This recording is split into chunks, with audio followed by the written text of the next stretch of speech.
Hello everyone, how are you all? Myself Diksha.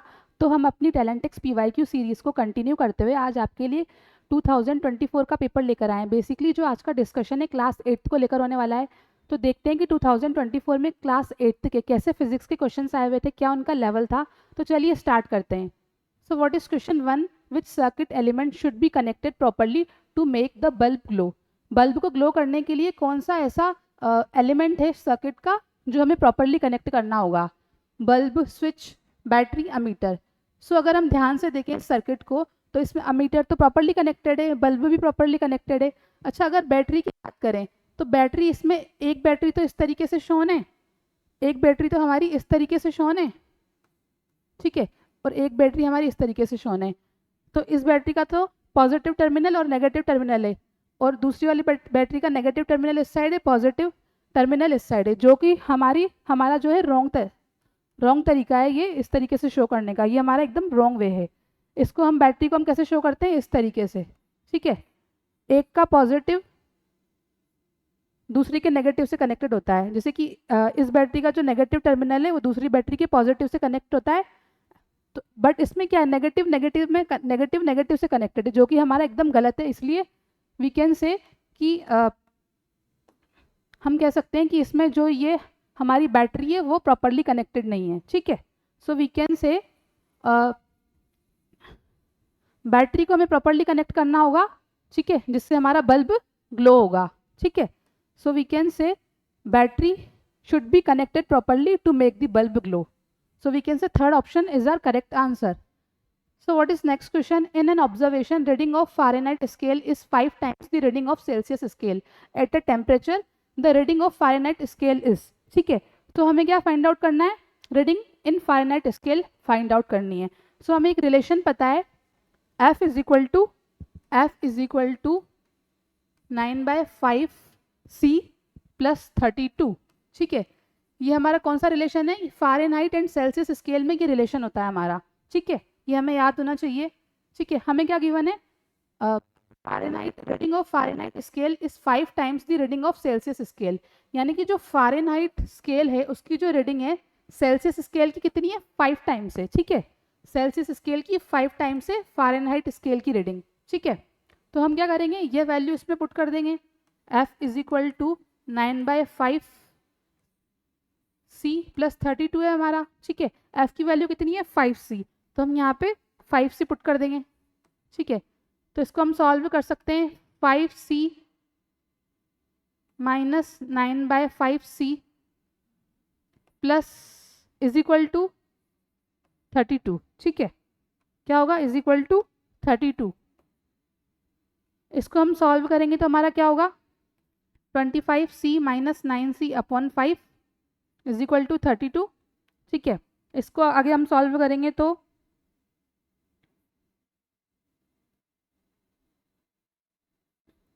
16C upon 5 is equal to 32, ठीक है। 16C is equal to, ठीक है। तो हमारी C की वैल्यू कितनी आई? C की वैल्यू हमारी कितनी आई? 10, ठीक है। तो फ़ारेनहाइट की वैल्यू कितनी आएगी? फ़ारेनहाइट स्केल पे वैल्यू क्या आएगी? 5 × 10 यानी कि 50, ठीक है। तो हमारी जो रीडिंग होगी फ़ारेनहाइट स्केल की वो कितनी हो जाएगी? 50 डिग्री फ़ारेनहाइट। तो we can say second option will be our correct answer.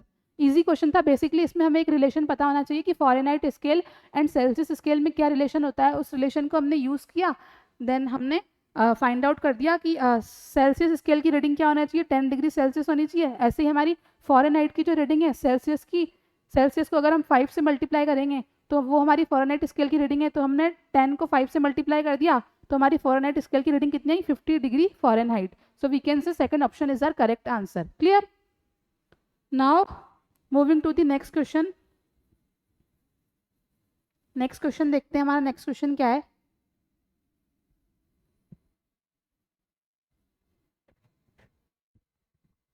Which of the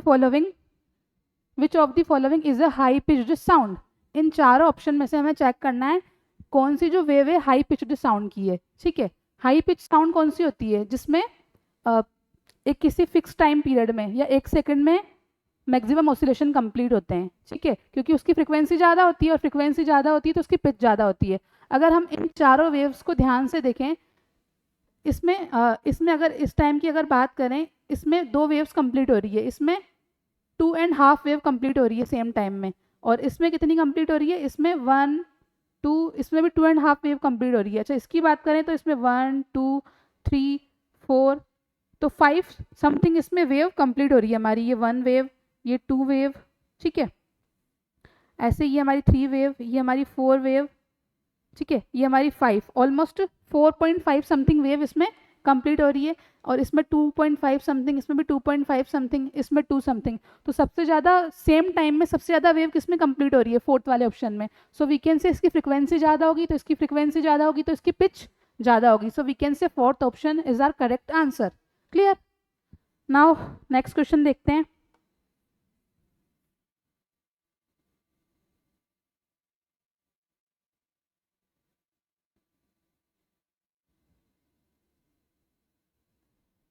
ठीक है,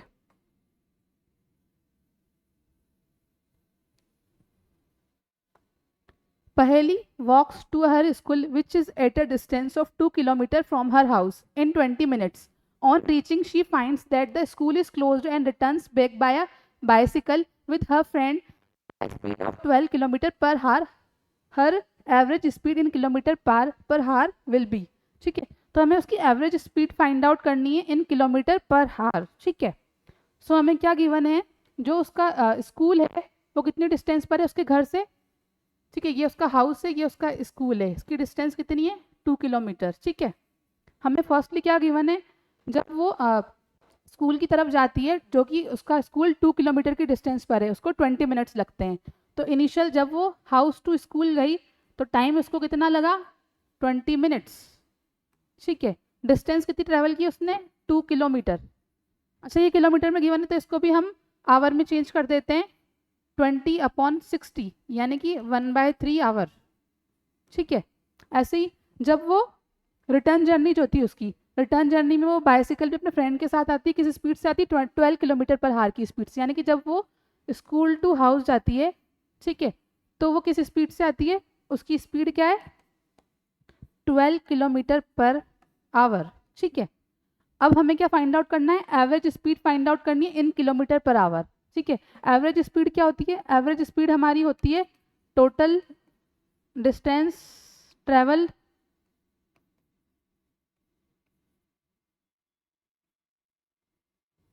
अपॉन टोटल टाइम टेकन। ठीक है, total distance travel upon total time taken.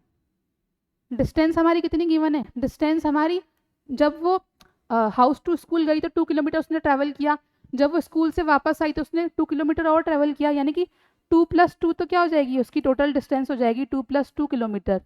और टोटल टाइम की बात करें तो जो पहला टाइम दिया हुआ है हमें इनिशियल जर्नी का, यानी कि हाउस टू स्कूल की जर्नी का टाइम 1/3 आवर है। ठीक है, अब हमें जब वो स्कूल स्कूल से घर आई, स्कूल से अपने घर होम पर आई, तो उसने कितना टाइम लिया ये हमें फाइंड आउट करना है, उसकी वैल्यू हमें यहाँ पुट करनी है। तो उसके लिए टाइम क्या हो जाएगा, हमें स्पीड गिवन है, डिस्टेंस तो हमारी वही 2 किलोमीटर है स्कूल टू हाउस जर्नी में, तो उसने कितना टाइम लिया, टाइम का फॉर्मूला अप्लाई कर देंगे। ठीक है, 2/12, यानी कि 1/6 आवर। ठीक है, तो रिटर्न जर्नी में उसको 1/6 आवर लगे, जो कि हम इधर पुट कर सकते हैं। इसको अगर हम सॉल्व करेंगे, 2 + 2 हमारा कितना हो जाएगा, 2 + 2 हमारा हो जाएगा 4। ठीक है, 1/3 + 1/6 करना है हमें, तो ये हमारा क्या हो जाएगा, 6, 2 + 1 4 into 6/3, 3 × 2 = 6, 4 × 2 = 8। So we can say 8 kilometre per hour, 8 kilometre per hour is our average speed. तो हमारी एवरेज स्पीड क्या हो जाएगी उसकी, her average speed in kilometre per hour is क्या होगी, 8 kilometre per hour. So we can say second option will be our correct answer. Clear? ठीक है, बेसिकली हमें इसमें only average speed find out करनी थी। ठीक है, जिसके लिए हमने क्या फॉर्मूला यूज किया, total distance travel upon total time taken, और इजीली हमने फाइंड आउट कर लिया। ठीक है, टेबल बिलो नेक्स्ट क्वेश्चन देखते हैं, table below shows the frequency of some sound waves, choose the correct option. हमें एक टेबल दी हुई है, इन चारों में से कौन सा जो मेजरमेंट है वो सही है, ठीक है, किस में हमारी फ्रीक्वेंसी, टाइम पीरियड, ठीक है, और ये जो ऑडिबल है या साउंड क्या है, इनऑडिबल है टू ह्यूमन ईयर, किस में हमें करेक्ट मेंशन किया हुआ है ये हमें चेक करना है। अगर फर्स्ट ऑप्शन को देखें तो 200 हर्ट्ज हमें फ्रीक्वेंसी गिवन है और साउंड कौन सी, इनऑडिबल। अब हमें पता है इनऑडिबल कौन सी होती है, जो 22 बिलो होती है या 20,000 हर्ट्ज टू अबव होती है, यानी कि ये 200 हर्ट्ज है, ये तो हम ह्यूमन ईयर के लिए ऑडिबल होती है, तो वी कैन से इधर इनऑडिबल लिखा हुआ है, यानी कि ये हमारा इनकरेक्ट हो जाएगा। सेकंड ऑप्शन की बात करें, सेकंड ऑप्शन में हमारी कितनी फ्रीक्वेंसी गिवन है, 5 × 10⁶, यानी कि 5 10⁶ इतने हर्ट्ज फ्रीक्वेंसी है। तो हमारी जो ऑडिबल रेंज क्या होती है, 20 hertz to 20,000, 20 hertz to 20,000 hertz, ठीक है। तो ये तो हमारी बहुत ज़्यादा है, लेकिन इसमें क्या गिवन है, ऑडिबल, तो ये ऑडिबल नहीं है, इनऑडिबल है, तो ये भी हमारा इनकरेक्ट होगा।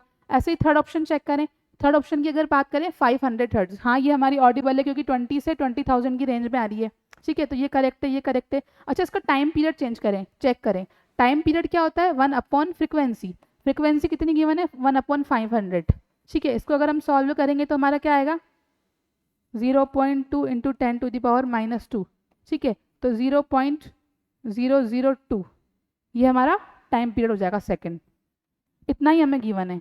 So we can say third option will be our correct answer. ऐसे ही हम एक बार फोर्थ को भी चेक कर लेते हैं। फोर्थ में हमें फ्रीक्वेंसी कितनी गिवन है, 2 × 10⁻3, यानी कि 2000 हर्ट्ज फ्रीक्वेंसी गिवन है, हाँ ये हमारी ऑडिबल है, ये करेक्ट है, ये करेक्ट है। अच्छा, इसमें टाइम पीरियड भी चेक करते हैं एक बार, टाइम पीरियड क्या होगा, 1/f, फ्रीक्वेंसी कितनी गिवन है इसमें, 2000, 2 × 10⁻3 है ना, यानी कि 2000 हर्ट्ज गिवन है। इसको हम सॉल्व करेंगे तो क्या आएगा हमारा, 0.5 × 10⁻³ यानी कि 0.0005, लेकिन यहाँ पे 0.05 गिवन है, इसलिए ये हमारी रॉन्ग है, यानी कि फोर्थ ऑप्शन हमारा रॉन्ग होगा। So we can say third option will be our correct answer, क्योंकि इसमें जो हमें फ्रीक्वेंसी दी हुई है 500 हर्ट्ज वो ऑडिबल रेंज की है, और उससे हमने टाइम पीरियड कैलकुलेट किया, तो टाइम पीरियड की वैल्यू हमारी एग्जैक्ट वही आ रही है जो हमें ऑप्शन में गिवन है, 0.002 सेकेंड, ठीक है। So we can say third option इसमें करेक्ट होगा, ठीक है। So we can say third option will be our correct answer, clear. Now moving to the next question, ठीक है, नेक्स्ट क्वेश्चन की ओर मूव करते हैं। What is question 6, as illustrated in the figure a book titled talent X is placed in front of the plane mirror, what is the proper length a'(b' of the image of the book and its laterally inverted image in the mirror, ठीक है। हमें एक plane mirror given है, इसके सामने एक book रखी हुई है जिस पर टैलेंट एक्स लिखा हुआ है, इसकी मिरर इमेज क्या आएगी हमें ये फाइंड आउट करना है। इसके अलावा हमें फाइंड आउट करना है a'(b' की प्रॉपर लेंथ कितनी होगी, ठीक है। यहाँ पर हमें गिवन है ये लेंथ मिरर से, बी की जो लेंथ है मिरर से 10 मीटर की है और ए की जो लेंथ है 5 मीटर की है, यानी कि ए बी की लेंथ कितनी हो जाएगी, ये ए बी की लेंथ क्या हो जाएगी, 10 - 5 यानी कि 5 मीटर होगी, ठीक है। अब हमें एक कैरेक्टरिस्टिक्स पता है प्लेन मिरर की, जिस साइज का जितना मोटा ऑब्जेक्ट होता है उतनी ही हमारी इमेज होती है, ठीक है। तो अगर ये ए बी 5 मीटर का है तो हमारा a'(b' भी 5 मीटर का होगा, ठीक है। So we can say proper length क्या होगी a'(b' की 5 मीटर। सो जिसमें भी हमारा 5 मीटर है उनमें से हमारा ऑप्शन होगा, ये तो 5 मीटर हमारे सेकंड में एंड फोर्थ में, ठीक है। ये 5 मीटर हमें गिवन है सेकंड एंड फोर्थ में, फर्स्ट एंड थर्ड में तो हमें 10 मीटर गिवन है, तो ये तो हमारे ऑप्शन वैसे ही इनकरेक्ट हो गए। सेकंड और फोर्थ में हमें चेक करना है। अच्छा, इसकी मिरर इमेज की बात करें, प्लेन मिरर में क्या होता है, इमेज लेटरली इन्वर्टेड होती है, यानी कि जो ऑब्जेक्ट है उसकी जो लेफ्ट साइड है वो हमें इमेज में राइट साइड में दिखती है, और जो ऑब्जेक्ट की राइट साइड है वो हमें इमेज में लेफ्ट साइड में दिखती है, ठीक है। ऐसे ही इसमें एक्स है तो इस साइड हमें एक्स शो होगा, है ना, इस तरीके से। ऐसे ही ई है तो इसकी मिरर इमेज इस तरीके से कुछ आएगी, टी की कैसे आएगी, इस तरीके से आएगी कुछ, ठीक है। ऐसे ही एन की कैसे आएगी, एन की कुछ आएगी इस तरीके से, ठीक है। ऐसे ही ई की कुछ इस तरीके से आएगी, फिर एल की कुछ इस तरीके से आएगी, फिर एल की कुछ इस तरीके से आएगी, ठीक है। फिर ए की कुछ इस तरीके से आएगी, फिर टी की कुछ इस तरीके से आएगी। अब इन दोनों में आप चेक कर सकते हैं, अगर हम इसको देखें सेकंड ऑप्शन को देखें, एक्स एक्स ई टी, इसमें एन की तो हमारी इनकरेक्ट आ रही है। इसको अगर हम देखें फोर्थ ऑप्शन को, X E T N E L L, so we can say fourth option will be our correct answer, ठीक है। इसमें अगर आप ध्यान से देखें तो इसमें हमारी प्रॉपर्ली सही इमेज बन रही है, लेफ्ट साइड राइट की तरफ दिख रही है, जो ऑब्जेक्ट में लेफ्ट साइड है वो इमेज में राइट की तरफ दिख रही है, जो ऑब्जेक्ट में राइट साइड है, वो इमेज में लेफ्ट की तरफ दिख रही है, यानी कि हम कह सकते हैं fourth option will be our correct answer. Clear?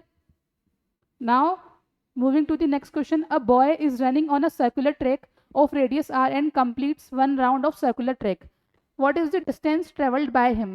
हम एक सर्कुलर पाथ गिवन है, सर्कुलर ट्रैक गिवन है, इस पे एक बॉय मूव कर रहा है, ठीक है, ठीक है, ये कंप्लीट कर रहा है one round of circular track. What is the distance travelled by him? जब बॉय चलना स्टार्ट करेगा तो वो इस तरीके से मूव करके वापस आएगा, तो बेसिकली वो उसकी सरकमफेरेंस को कवर कर रहा है, तो उसकी डिस्टेंस क्या होगी? Equal to the circumference of circle. तो सरकमफेरेंस क्या होती है सर्किल की? 2πr। So we can say second option will be our correct answer. एकदम इजी क्वेश्चन था ये हमारा, ठीक है। Now next question is 8 question. A force of 9.8 newton is applied on a body of area 4.9 centimetre per square, then the pressure exerted is. ठीक है, हमें force given है, एरिया गिवन है। फोर्स कितना गिवन है हमें? फोर्स हमें given है 9.8 न्यूटन, ठीक है। एरिया हमें गिवन है 4.9 सेंटीमीटर पर स्क्वायर। हमें क्या फाइंड आउट करना है? Pressure. We know that P is equal to F upon A। Force हमें कितना गिवन है? 9.8 न्यूटन। एरिया कितना गिवन है? 4.9। अच्छा, हमारी प्रेशर की यूनिट क्या होती है? SI में न्यूटन पर मीटर स्क्वायर। तो ये हमारा जो एरिया है सेंटीमीटर स्क्वायर में गिवन है, तो इसको हम क्या करेंगे? मीटर स्क्वायर में चेंज कर देंगे। तो सेंटीमीटर को मीटर में चेंज करने के लिए हम क्या करते हैं? डिवाइड बाय 100 करते हैं। अच्छा, ये सेंटीमीटर स्क्वायर एरिया है, तो 1/100 का भी स्क्वायर हो जाएगा। इसको हम सॉल्व करेंगे। 9.8 अपॉन 4.9, ठीक है, इंटू 10 टू दी पावर, ये 100 का स्क्वायर ऊपर चला जाएगा, ठीक है। 4.9 से 9.8 कट होगा 2 times, 2 into 10 to the power 4 newton per metre square, ठीक है। इसको हम क्या लिख सकते हैं? 2 into 10 to the power 4 newton per metre square को हम क्या लिख सकते हैं? Pascal. Newton per metre square को हम पास्कल लिख सकते हैं, 2 into 10 to the power 4 pascal, ठीक है। सो ये हमारा करेक्ट आंसर होगा 2 into 10 to the power 4 pascal, जो कि हमारा फोर्थ ऑप्शन है। So we can say fourth option will be our correct answer. Clear? Now next question देखते हैं। नेक्स्ट क्वेश्चन क्या है हमारा?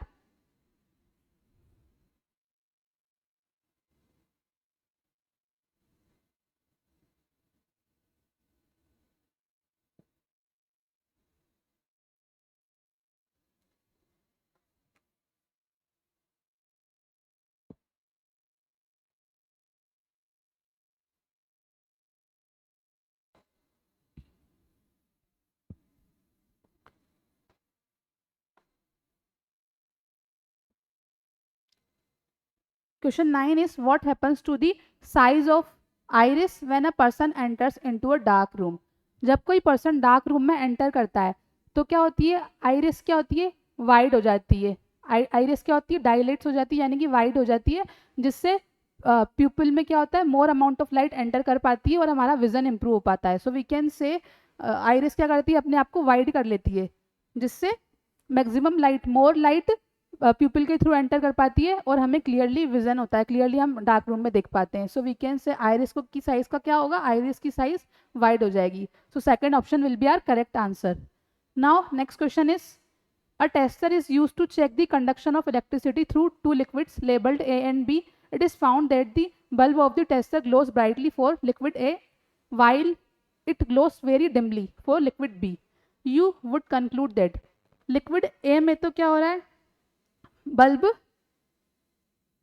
बल्ब ऑफ द टेस्टर क्या हो रहा है? ब्राइटली ग्लो हो रहा है, ठीक है। और लिक्विड बी में डिमली ग्लो हो रहा है, ठीक है। लिक्विड ए में तो क्या होता है? ब्राइटली ग्लो हो रहा है, ठीक है। बल्ब ब्राइटली ग्लो हो रहा है और लिक्विड बी में डिमली ग्लो हो रहा है, ठीक है।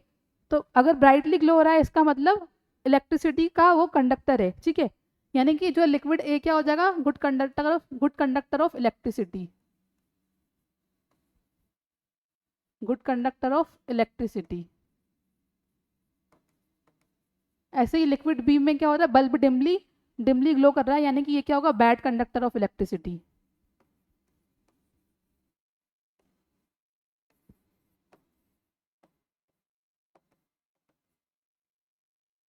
ठीक है।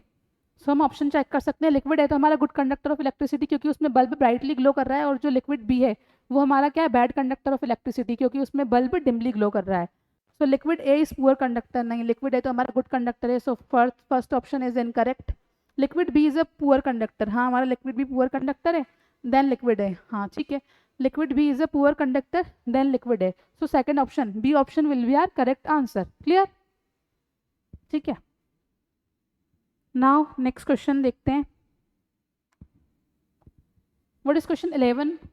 Right the following steps in sequential order to explain the working of an electric bell. हमें इसमें पांच स्टेप्स दिए हुए हैं, इन स्टेप्स को अच्छे से पढ़ के हमें चेक करना है किस ऑर्डर में हम इन्हें मेंटेन करें, किस सीक्वेंस में हम इन्हें जमाएं कि हमें पूरा प्रोसेस समझ में आ जाए इलेक्ट्रिक बेल का। ठीक है, तो इसके लिए हमें ऑप्शंस रीड करने होंगे। ऑप्शंस हमें क्या गिवन है? The hammer connected to iron strip also moves and strikes the gong because of which sound is produced. B option no more the coil behaves as an electromagnet and the attraction between the coil and the iron strip is lost.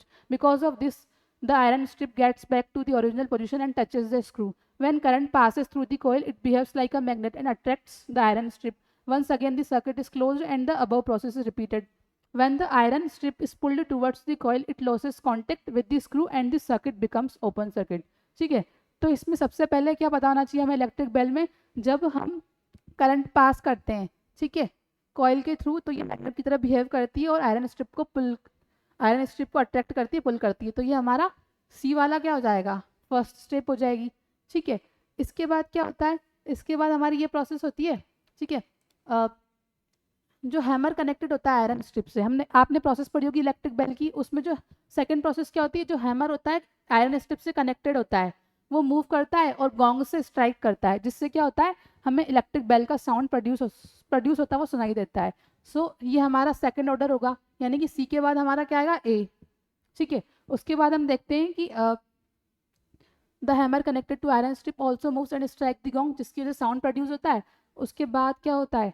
ठीक है, when the iron strip is pulled towards the coil, जब iron strip को हम coil की तरफ पुल करते हैं तो ये कॉन्टेक्ट को लॉस कर देती है with the screw and the circuit becomes open circuit. Circuit क्या हो जाता है? हमारा ओपन सर्किट बन जाता है। ठीक है, ठीक है, जब ये आयरन स्ट्रिप क्या होती है?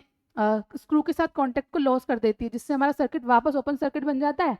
तो ये हमारा ई ऑप्शन थर्ड स्टेप पे आएगा।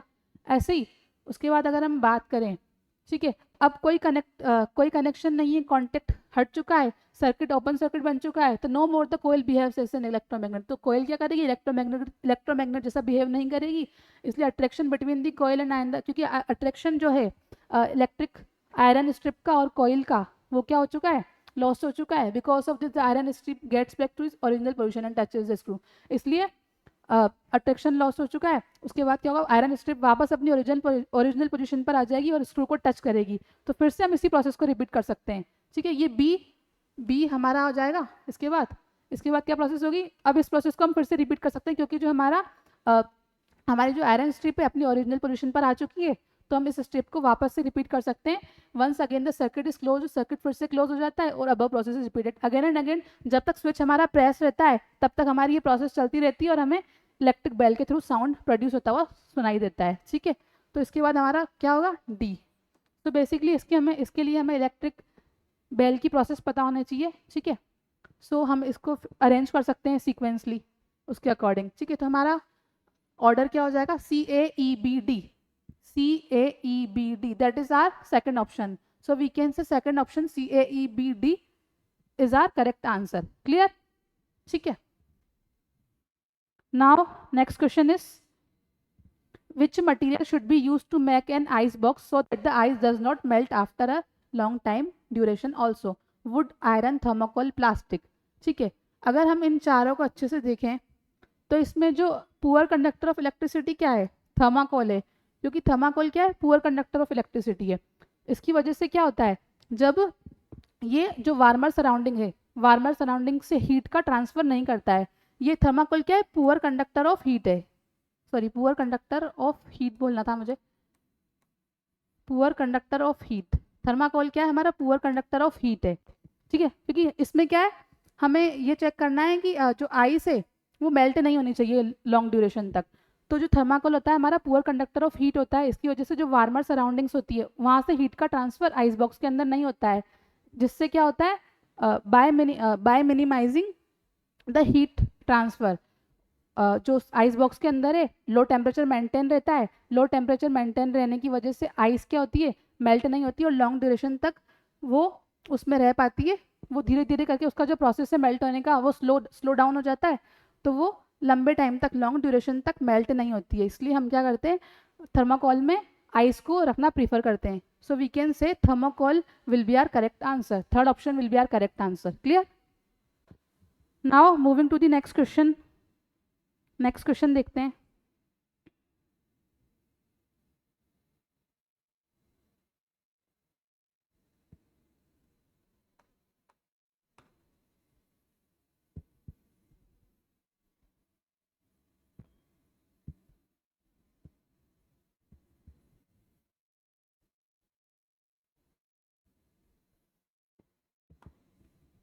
Question 31 is Bhujo and Paheli attempted an experiment to deposit a silver layer on a metal spoon. But they were unsuccessful. What is the most effective way to accomplish this? हमें चार option given है, इन चारों में हमें जो experiment का setup है ध्यान से देखना है, कौन सा सेटअप हमारा करेक्ट है वो हमें चेकआउट करना है। ठीक है, उन्होंने एक एक्सपेरिमेंट किया जिसमें उनको क्या करना है, सिल्वर लेयर को डिपॉजिट करना है एक मेटल स्पून पर। मेटल स्पून पर सिल्वर मेटल की एक लेयर को डिपॉजिट करना है, but they were unsuccessful. What is the most effective way to accomplish this? ठीक है, अब हमें चारों सेटअप को ध्यान से देखना होगा। अच्छा, इसमें हमें एक चीज पता होनी चाहिए, जो कैथोड होता है, कैथोड में हम क्या करते हैं, इसको नेगेटिव टर्मिनल से कनेक्ट करते हैं। ठीक है, कैथोड को हम नेगेटिव टर्मिनल से कनेक्ट करते हैं, और जिस जिस जिस पर मेटल को डिपॉजिट किया जाना है, जिस ऑब्जेक्ट पर मेटल को डिपॉजिट करना है उसको हम कैथोड बनाते हैं। ठीक है, जिस पर मेटल को डिपॉजिट किया जाना है। और एनोड की अगर बात करें, ठीक है, जिस मेटल को डिपॉजिट मतलब जो ऑब्जेक्ट हमें मेटल प्रोवाइड करता है डिपॉजिट करने के लिए, उसका हम एनोड बनाते हैं। और बाकी जो इलेक्ट्रोलाइट होता है, इलेक्ट्रोलाइट उस सॉल्यूशन को लेते हैं जिसमें उस मेटल के आयन हो जिसको हमें डिपॉजिट करना है। ठीक है, अगर हम ऑप्शन देखें, फर्स्ट वाले ऑप्शन में क्या है, स्पून, स्पून नेगेटिव टर्मिनल से कनेक्टेड है, यानी कि इसको हमने कैथोड बनाया है और हमें मेटल स्पून पर ही सिल्वर को डिपॉजिट करना था। सो इसमें स्पून तो हमारा करेक्टली कनेक्टेड है। अच्छा, इसमें जो इलेक्ट्रोलाइट गिवन है वो वाटर है, तो वाटर हम इलेक्ट्रोलाइट नहीं ले सकते, क्योंकि जिस मेटल को डिपॉजिट किया जाना होता है उसके आयन प्रेजेंट होने चाहिए इलेक्ट्रोलाइट के अंदर, तो वाटर के अंदर तो सिल्वर के आयन प्रेजेंट ही नहीं होंगे। सो first option will be incorrect. ऐसे ही अगर हम सेकंड ऑप्शन चेक करें, इसमें कैथोड को सिल्वर बनाया हुआ है, सिल्वर की कैथोड ली हुई है, तो ये हमारा इनकरेक्ट होगा, क्योंकि हमें सिल्वर स्पून पे डिपॉजिट करनी है सिल्वर, तो जिस ऑब्जेक्ट पर डिपॉजिट करना होता है उसका हम कैथोड बनाते हैं, तो सिल्वर का हम नहीं बना सकते। हमें कैथोड तो किसका बनाना होगा, स्पून का बनाना होगा, क्योंकि स्पून पर हमें मेटल को डिपॉजिट करना है। तो ये भी हमारा इनकरेक्ट हो जाएगा। थर्ड वाला देखें, थर्ड वाले में हमने स्पून का कैथोड बनाया हुआ है, ये हमारा करेक्ट है। अच्छा, हमने जो इलेक्ट्रोलाइट लिया हुआ है, सिल्वर नाइट्रेट लिया हुआ है, ये भी हमारा करेक्ट है। ठीक है, और इसमें जो कैथोड है हमने सिल्वर का बनाया हुआ है, ये भी करेक्ट है। तो इसमें हमने इलेक्ट्रोलाइट भी करेक्टली लिया है, और जो हमारा कैथोड है वो हमने स्पून बनाया है, क्योंकि स्पून पर ही हमें मेटल को डिपॉजिट करना है। और जो हमारा एनोड है, एनोड हमने सिल्वर का बनाया है, तो जिस ऑब्जेक्ट से हमें मेटल मिलेगी डिपॉजिट करने के लिए उसका हम एनोड बनाते हैं। तो इसमें सब कुछ करेक्टली सेटअप है। So we can say third option will be our correct answer. Fourth option में एक बार चेक कर लेते हैं। फोर्थ नाइट्रेट क्लियर है, लेकिन इसमें कैथोड है सिल्वर का बनाया हुआ है, तो ये हमारा इनकरेक्ट होगा। So fourth option will be incorrect, third option will be our correct answer, क्योंकि इसमें सब प्रॉपरली कनेक्टेड है। स्पून का हमने कैथोड बनाया हुआ है, सिल्वर का एनोड बनाया हुआ है, सिल्वर नाइट्रेट का हमने इलेक्ट्रोलाइट लिया हुआ है। So third option will be our correct answer. Clear? Now moving to the 14 question. Bats communicate with the sound of frequency. हमें पता है जो बैट्स कैसे कम्युनिकेट करते हैं, through ultrasonic frequency. So ultrasonic frequency की रेंज क्या होती है, 20 किलो हर्ट्ज से अबव रेंज। ठीक है, so we can say more than 20 kilohertz. So first option will be our correct answer. Clear? Easy question था ये हमारा। ठीक है, बस हमें आइडिया होना चाहिए कि इसकी फ्रिक्वेंसी रेंज क्या होती है अल्ट्रासोनिक वेव्स की। So we can say first option more than 20 kilohertz will be our correct answer. Clear? Now moving to the last question. A force of